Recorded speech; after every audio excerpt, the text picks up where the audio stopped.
to a Hope 1032 podcast. As followers of Jesus, in whom all things were made, we acknowledge the Darug people as the traditional custodians of the country of where this podcast is recorded. We acknowledge their continuing connection to the land and waters and thank them for protecting this land and its ecosystems since time immemorial.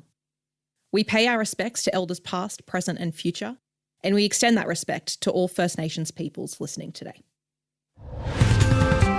Hope Book Club with Georgia and Simone. Because life's just better with a book. Hi, I'm Georgia.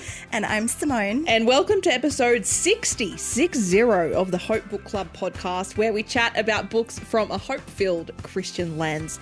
And in honour of International Youth Day and Children's Book Week this month, we're going to turn back some time to the teen years as we talk about all things YA, young adult, in this episode. So that trip in time is a little longer for some of us than others here, but books, YA books, are often the subject of a lot of myths out there. And so first up, before we get into our favourite YA book, I want to bust some myths. Are you ready, Georgia? You ready? We're going to play Guess True or Myth. Okay, I think I'm ready. First one. YA is a genre all on its own. Why'd you start with the hardest one? I actually don't know. Okay, I want to go through my thought processes.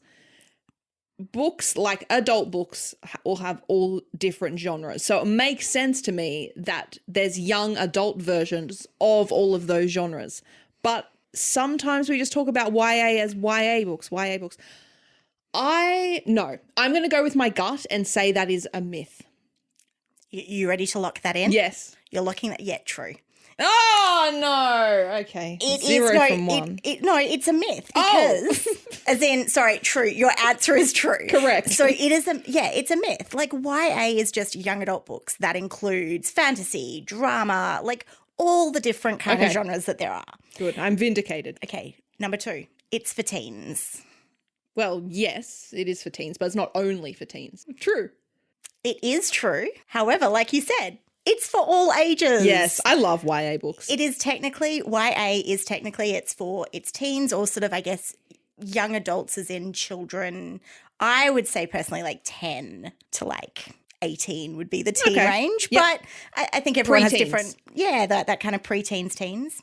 So question 3. YA books don't contain any substance and the writing is worse than adult novels. No, that's a myth. that was very insulting. My goodness. Did you come up with these sentences, Simone? No. Sadly, no. Okay. No, that's definitely a myth. This is often a myth that is set out there and it's annoying. I think it's the same kind of myth as women's literature is not as deep or as of substance. And that, again, is also a myth. Okay. Second last question. YA started in the 1940s and 50s but blossomed in the 1960s.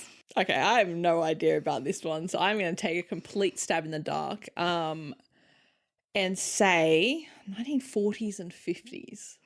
It seems very specific, so I'm going to say that's true. That's when YA started. It's true. Yay! Yeah, absolutely. Nancy Drew and the Hardy Boys were the ones that really helped pave the way for what is YA today. The only Hardy Boys references I know are from Only Murders in the Building, that TV show.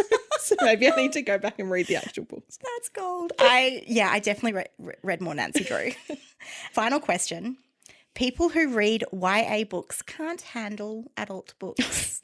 No, that's a myth. Although it might be true in the sense that I think some of the YA books I've read are more intense than adult fiction. So if we're going that route, but no, YA books can be just as intense, if not more. Than a lot of the fiction out there. And just because you read, even as an adult, just read YA books does not mean that you can't handle adult books as well. I do think there are some kids out there reading YA and they're not at the level yet to handle it. But that's basically a myth. Okay, Sim, both you and I already been established that we are fans of YA books. We have some pretty clear favourites. So let's get into our personal top tier YA books or series. Sim, let's start with yours. What is your favourite YA book or series of all time? I'm going to start off with some quick Honourable mentions? Honourable mentions, because how do you choose like an absolute favourite? Okay. So big honourable mentions are the last sort of, 20 years. Hunger Games and Harry Potter were big ones for me. Absolutely loved them. Really got into those ones. And I grew up on Nancy Drew and the Babysitter's Club. Oh. Those two are kind of honourable mentions, but I am gonna choose a series that defined my childhood, my teen years, my adult years, like everything. And that is the Chronicles of Narnia series, with a big shout out to my absolute top tier in that, which is The Magician's Nephew. I was going to say, you absolutely love that. And throwback to our earlier episode when we were discussing film adaptations and you desperately want The Magician's Nephew to be made into a movie. Guess you've already explained why you love it, but why specifically do you love this series? What was it that stood out to you? I think the thing that stands out massively, it's a series that has incredible fantasy scenes, and it's total fantasy, but it's kind of this fantasy that you get to step into as well. It's this fantasy that exists within our world. I kind of love that. And then added to that is the way that C.S. Lewis writes it is so specific and so well written that you can really not just see yourself there, but feel yourself there. Yeah. And as a child, I loved that especially. And then as I got older, you start reading the layers that are in that of just how powerful that series can be and just how incredible it is to see something that has this entire world within our world that also just shows you, even when it's difficult, the way that you can still kind of persevere through. I think you've already spoken about the themes, the important themes. But what was unique about the book when you compare it across to, even classics like Harry Potter and Hunger Games, like you mentioned before? Why does the Chronicles of Narnia stand out the most to you? For me, it was that first time it was this magical world within our world that you could kind of cross over into this place that still existed or seemed to exist. It wasn't a fantasy magic world that was either a million light years away or ran parallel to our world. It was actually within our world. And then I think for The Magician's Nephew, quite specifically, he literally created a world. It wasn't just he was creating a world for us to be in, but you actually read about the world being created. I don't know if I can explain that really well, but The Magician's Nephew basically is about the creation of Narnia and how that place came to be. So I think that's what's unique. You don't often get to actually see the world be created. Yeah, it's already created by the time you read the book normally. You're having it created in your mind, but the author's already has that world. Who would you recommend this book to? Obviously, you said you from any age, 0 to 99 is what you're going to say. Look, Lion Witch in the Wardrobe was read to me when I was in year 2. It was something that was read to me, but it's one of those things where you can have it read to you. You're not necessarily reading it yourself when you're quite younger. I do think reading it for yourself, maybe 9 or 10 up. I do think there are some difficult things in there and some things that you'd probably want to talk to your family or your parents about. But honestly, any age. I 100%, if you've never read it, even if you don't love fantasy or sci-fi or anything like that, I do think this is one of those ones that you can delve into. Or if you've seen the adaptations and you're like, I've seen what happened, I don't need to read the books. Absolutely not. It is still definitely worth reading. All right. Who or what would be on the ideal soundtrack for this book? This is the hardest question. Absolutely. I love music. I love soundtracks. They are like, love them. For this one, obviously, a lot of soundtracks already exist because Narnia has been made into a lot of films. There's some great ones out there. But I think for especially The Magician's Nephew, which hasn't been made, and I'm just going to say shout out to Greta Gerwig, who is making the Narnia series soon. If you want to take any advice, here's what I think. Greta, if you're listening, we love you. absolutely love you. Happy to come on stuff and help. I think Magician's Nephew needs something just a little indie, a little synthy, old school two-door cinema club kind of vibes. There's something a little magical about it while still being grounded in that very kind of indie world, like this world kind of thing. Hans Zimmer, like you'll always go the absolute master if you can. For sure. Got to ask Georgia, now that I've rambled about my favourite, what's yours? Oh, it's I think clear at this point how much we have the same mind. We go away and write our own notes, and I realize how similar this is because I also have honourable mentions, and would you believe it, those honourable mentions are also Harry Potter and the Hunger Games. Harry Potter raised me as a child. Hunger Games raised me as a teenager. The Maze Runner also up there. Loved that series. But I wanted to talk about something that doesn't get a whole lot of love, and it was one of my favourite series as a teen, and that is the Inkheart trilogy by Cornelia Funke.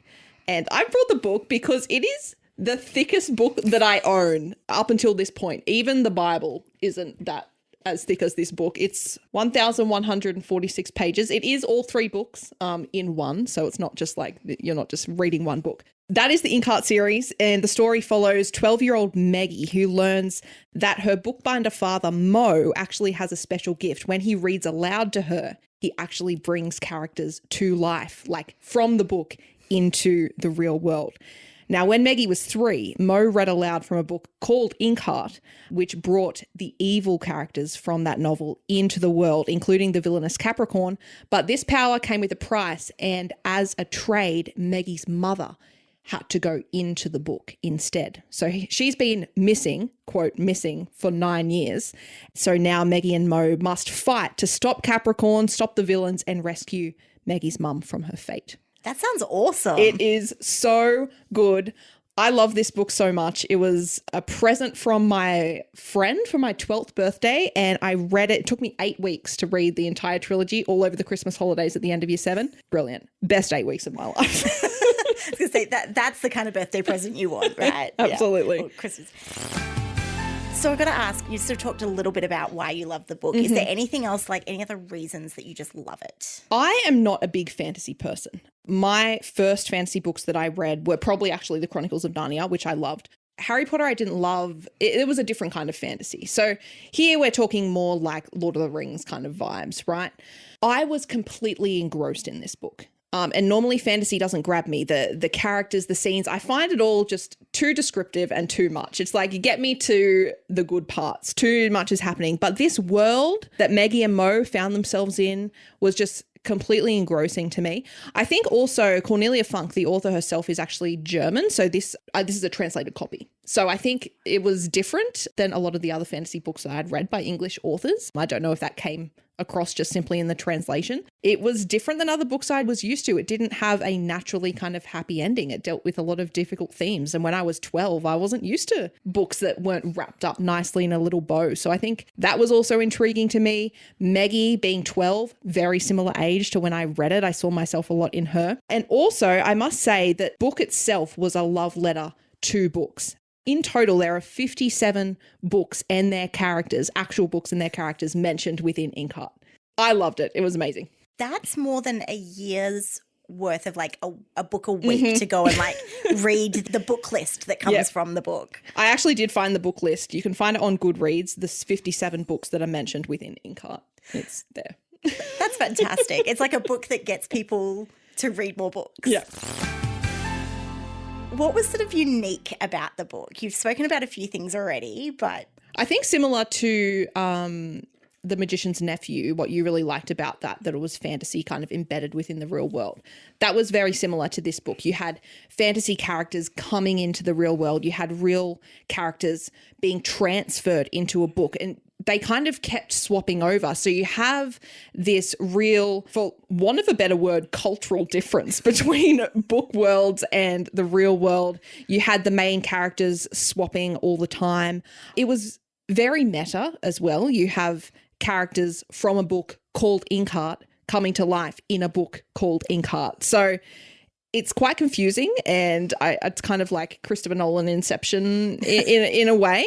The fantasy, it wasn't necessarily, like I said, it wasn't a happy ending. It continued to surprise me. It wasn't sad. It wasn't sad by any means. It was interesting, and it didn't go how I expected it to go, and I think that's why it stuck with me for all these years. What do you think the themes that are the most important in this book are and that kind of show? I think the themes of family are the ones that stick out the most to me. The fact that this entire thing was about, rescuing Maggie's mum and Mo's wife. But also it's just a reminder that reading can be magical. I think we all got books read to us as a child, and I had, not had books read to me by the time I was 12. So to read it, to see that through the art of reading to his child, Mo was quite literally able to bring characters to life. It was kind of just a really nice metaphor of, if you do this, like, you can create really magical worlds for your kids. So I thought that was really important, just kind of honing in on the real importance of reading and also being read to. But I think also the twists and turns of the book made me realize that sometimes we can do everything right and do what we believe is the right thing to do in the moment, and you're fighting evil and doing good. And still, sometimes it will not work out how you want. We have to make compromises and sacrifice things. That was a hard lesson to learn at 12. I'm like, I'm not sure about this. I kind of just want everything to be great and they all lived happily ever after. And I'm not saying that's not what happens at the end, but there are things that are lost along the way and there are sacrifices that need to be made. And I think that's a really important lesson to be learning as when you're kind of on the cusp of adulthood and teenage years and going into some hard stuff. Yeah, I agree. And that's sort of one of the things I loved about Narnia too, is that was those moments of having to choose sometimes to do the right thing, which is not always easy. Which again, at that age, it's such a good time to be learning these things and seeing them reflected in the things that you're reading. Who would you recommend this book to? I think because of the hard themes and also the length of this book, it is, and it's not small. It's not big writing on that page either. It's very small writing. I would say from the age of about 11 or 12 up, I was. I read a bit early for my years, and even when I was 12, I kind of struggled with some of the content. I think probably a fair bit of it went over my head. The prime age would be probably 13, 14. But really from age of 11 to any age. And adults can read this book too, for sure. Always. Dream soundtrack. What would it be for you? Okay. Like I said before, I think I'm going to have to stick with The Lord of the Rings because that's what, when I read this book, that's what it reminded me of. So I'm thinking a little bit acoustic-y vibes. It reminded me of Ed Sheeran's song on The Lord of the Rings, whatever that song was called. I can't remember now. A bit of Ed Sheeran. Yes, thank you. Mumford & Sons, Noah Khan, so that kind of acoustic vibe. But also I did actually have in my notes as well, I'm not just copying you, Hans Zimmer would do a fantastic job with like those epic battle scenes. You have to have the king of movie soundtracks in there. Right, he's the absolute master. Like, why would you not choose him? Absolutely. Thank you so much for listening to this episode. I hope that you are also inspired to think of some of your favourite YA reads, and we'd love for you to be a part of our community as well. If this is your first time listening, you can join the Hope Book Club Facebook group for more conversation. There's a lot of lively members in there, and also to find out what book we'll be reviewing next. We'd also love this podcast to reach more people, and the way you can help with that is to rate, review, subscribe, and share it with your friends. Until then, stay reading. We'll catch you next time. And Sim, I believe you've got a quote? Yes, so from Maya Angelou, when I look back, I'm so impressed again with the life-giving power of literature. If I were a young person today trying to gain a sense of myself in the world, I would do it again by reading, just as I did when I was young. I love that. I wholeheartedly agree with her. Me too.